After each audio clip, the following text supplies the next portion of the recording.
My name is Akonko, and I'm from the clan of Umofia. I've become the person I am now because of my father. He was a worthless debtor with no social status, and I vowed to myself that I would never become like him. Consequently, I have essentially alienated myself from society as a result of my overwhelming desire for self-achievement and power. I have achieved much in my days, from becoming a respected warrior in my clan to building many huts in my compound for my wives. I can never satisfy myself, and will relentlessly sacrifice anything to satisfy my ego. Thus, my family barely understands me and cannot connect with me on a personal level, and my clan has become more and more skeptical of my actions in general.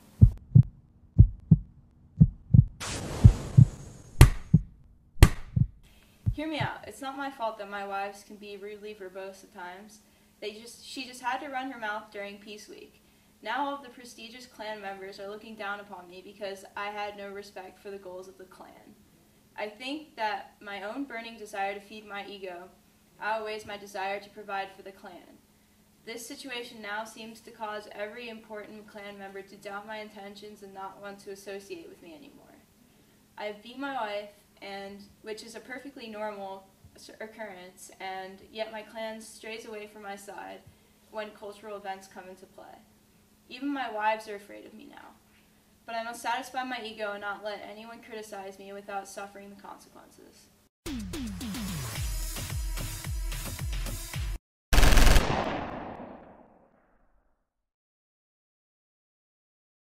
It was like beginning life anew without the vigor and enthusiasm of youth. I no longer have my status in this new clan to fall back upon in such a time of desperation and alienation. No one understands me, not even my family. They have no use for me as they just exiled me to my mother's clan with no respect for my status. I just shot someone. It was an accident. I know the rules are that I am to be exiled, but I should be the exception because I am so revered. Well, at least I thought I was. I cannot deal with being a mere mortal in a clan that I have no power in. So I have journeyed back to Umofia to see white men spreading their foolish beliefs across my clan.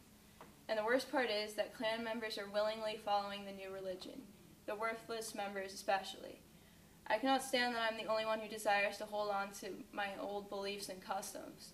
Why can't anyone see what these men are doing to our culture? I must end this one way or another.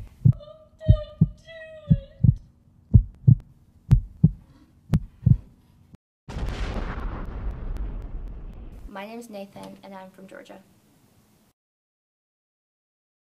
The Lord rideth upon a swift cloud, and shall come into Egypt. No one understands my need to save the souls of the Congolese. Leah is the closest to God out of all my daughters, and she tries to follow my footsteps, as she should. But she isn't as motivated as I am. She didn't experience what I did. Soon after my marriage, I was drafted to serve in World War II. 3 months into my service, I was wounded and separated from my men. While recovering in the hospital, I learned of a fate that I had avoided, the notorious Bataan March, during which my entire regiment was killed. I survived. God did this because he thinks I'm a coward. He despised me. To make things right, I made it my personal mission to save more souls than had died on the road from Bataan. I don't care what the underdowns say. I'm not leaving. I've worked some miracles here, I don't mind telling you, and I've done it single-handedly. Outside help is of no concern to me. I can't risk losing precious ground by running away like a coward before we have made a proper transition. Only God knows when our relief may arrive. But God does know, and in his benevolent service we will stay. My wife and daughters are cowards. They will never be as close to God as I am. I was sent here by the will of God to complete a mission, and I will not leave until I've done so. I will not leave until I save their souls. God is constantly watching me. I refuse to ever bend at all from the service God demands of me. Go away. We don't want you here. Stop trying to baptize our children. I will not leave here until I've dunked all these children under the river and baptized them.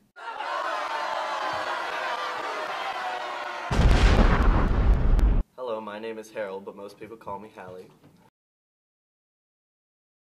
It's been hard growing up in South Africa. My dad is a bloody drunken cripple who doesn't give a damn. My mom is a sweet lady, but she often does not understand me.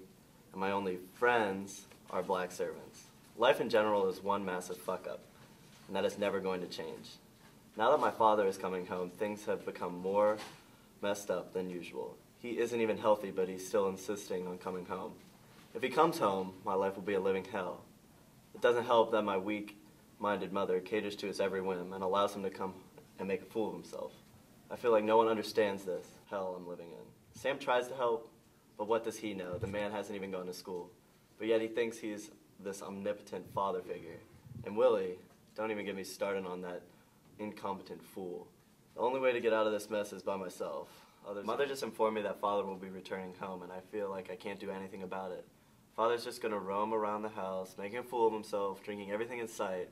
I'm stuck in every aspect of the word. Physically, I'm stuck in this tea room, not able to leave because of the torrential downpour. Socially, I'm torn between maintaining my friendship with Sam while still realizing that he is my employee, a black employee nonetheless.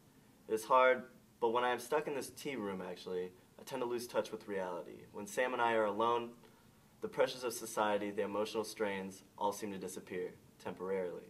So now that I think about it, I am stuck. Looking out, the rain is preventing me from leaving, but I guess when I am in here, ironically, I get to escape into a world of my own. Why don't you start calling me Master Harold?